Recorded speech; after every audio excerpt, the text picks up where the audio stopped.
کچھ رشتے لفظوں کے محتاج نہیں ہوتے، ان کا احساس ہی کافی ہوتا ہے۔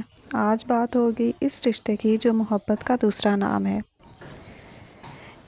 جی ہاں، تو بیٹی ایک نام نہیں ہے، ایک احساس ہے، ایک محبت ہے جو بے غرض ہوتی ہے، ایک مسکراہٹ جو تھکاوٹ مٹا دیتی ہے۔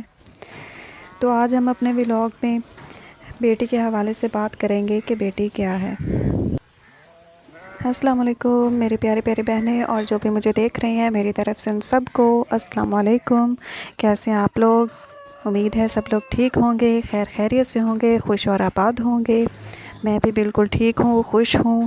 اور آج ہمارا جو ٹاپک ہے وہ سٹارٹ کرنے سے پہلے میں آپ کو بتا دوں کہ آج میں کیا بنا رہی ہوں۔ تو آج میں بنا رہی ہوں آلو اور چکن۔ آج میں نے کچھ بھی بازار سے کچھ بھی نہیں منگوایا تھا، کوئی سبزی نہیں منگوائی تھی، تو گھر میں جو کچھ پڑا ہوا تھا جلدی جلدی سے بنایا، اور میں نے کہا کہ جلدی جلدی سے اس کو بنا دیتی ہوں۔ تو گھر میں چکن پڑا ہوا تھا، آلو بھی گھر میں بھی پڑے ہوئے تھے، وہ سارا کچھ میں نے اٹھایا اور جلدی سے سلنڈر پہ بنانا شروع کیا۔ اندر تو بہت زیادہ گرمی تھی، تو میں نے کہا چلو باہر آتی ہوں، باہر ہوا چل رہی ہے ہلکی ہلکی سی، تو پھر وہاں پہ ہی میں بنا لیتی ہوں، گرمی بھی کم ہوگی۔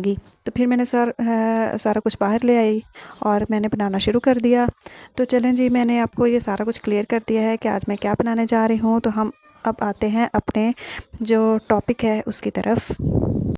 تو آج جو ہمارا ٹاپک ہے وہ تو آپ کو پتہ چل ہی گیا ہوگا، میں نے سٹارٹ میں آپ لوگوں کو بتا دیا ہے، تو اس کا تو آپ کو پتہ ہی ہے کہ کیا ہے ہمارا ٹاپک۔ بہت ہی حساس ٹاپک ہے ہمارا آج، اور اس کے بارے میں آج بات کرتے ہیں۔ تو چلے کرتے ہیں سٹارٹ۔ تو میں یہ بتانا چاہ رہی تھی کہ جب گھر میں بیٹی کی پیدائش ہوتی ہے تو صرف ایک بچہ نہیں پیدا ہوتا ہے، رحمت کا دریا نکلتا ہے، ابھرتا ہے۔ لیکن لوگ جو ہماری سوسائٹی میں ہیں وہ یہ سمجھتے ہیں کہ بیٹی ایک ہمارے اوپر بوجھ ہے، اور وہ اس کو پتہ نہیں کیا کیا کچھ بناتے ہیں اور وہ خوش ہی نہیں ہوتے۔ حالانکہ بیٹے کی پیدائش پہ پتہ نہیں وہ کیا کچھ کرتے ہیں، مٹھائیاں بانٹی جاتی ہیں، پتہ نہیں کیا کیا کچھ کیا جاتا ہے، لیکن بیٹی کی پیدائش پہ یہ ایسا کیوں کرتے ہیں؟ یہ ایک سوال ہے کہ بیٹی ہی کیوں، بیٹی کی پیدائش پہ یہ سب کچھ اتنی خوشیاں کیوں منائی جاتی ہیں، اور بیٹی کی پیدائش پہ ایسا کچھ کیوں نہیں ہوتا؟ لوگ کہتے ہیں کہ بیٹی بوجھ ہوتی ہے، مگر جس کے گھر میں بیٹی ہوتی ہے وہی جانتے ہیں کہ زندگی کا اصل نور کیا ہوتا ہے۔ مطلب کہ یہ ہے کہ جن کے گھر میں بیٹی ہوتی ہے نا، تو وہ ہی جانتے ہیں کہ ہمارے گھر میں جو بیٹی ہے وہ ہمارے لیے کیا کیا کچھ کرتی ہے، ہمارے لیے کتنی قربانیاں دیتی ہے، وہ سب کچھ کرتی ہے جو بیٹا نہیں کر سکتا۔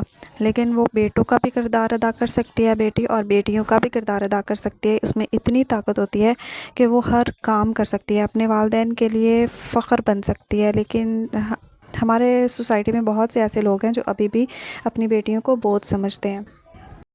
کبھی کبھی لوگ بیٹیوں کو صرف ذمہ داری سمجھتے ہیں، لیکن ایک بیٹی ہی ہوتی ہے جو بتائے بغیر اپنے ماں باپ کے ساتھ بے لوث محبت کرتی ہے، اور برا وقت آنے پہ بیٹی اپنی جان تک اپنے ماں باپ کے لیے، اپنے بہن بھائیوں کے لیے قربان کرتی ہے۔ الحمدللہ ہماری سوسائٹی میں پہلے تو یہ بہت تھا، لیکن اب الحمدللہ یہ رواج بہت کم ہو گیا ہے۔ اب بیٹی کو رحمت سمجھا جاتا ہے، بوجھ نہیں۔ لیکن وہیں پہ بہت سے ایسے لوگ ہیں جو بیٹیوں کو بوجھ سمجھتے ہیں، ان سے جان چھڑوانا چاہتے ہیں، کندھوں کا بوجھ سمجھتے ہیں، ان کو تعلیم نہیں حاصل کرنے دیتے، اور معاشرے کے ڈر سے گھر میں ہی رکھتے ہیں، اور آخرکار ان کی شادی کر دی جاتی ہے، اور ساری زندگی وہ دوسروں کی غلامی میں اپنی زندگی گزارتی ہے۔ جن کے گھر میں بیٹی ہے وہ بہت ہی خوش قسمت ہے، اور بیٹیوں کو بھی چاہیے کہ وہ اپنے والدین کی قدر کرے اور ان کی عزت کا خیال رکھیں۔ جی، میرا کھانا جو ہے وہ تیار ہو چکا ہے۔ اگر ویڈیو پسند آئی ہو تو لائک کر دیں، شیئر کر دیں اور سبسکرائب کر دیں۔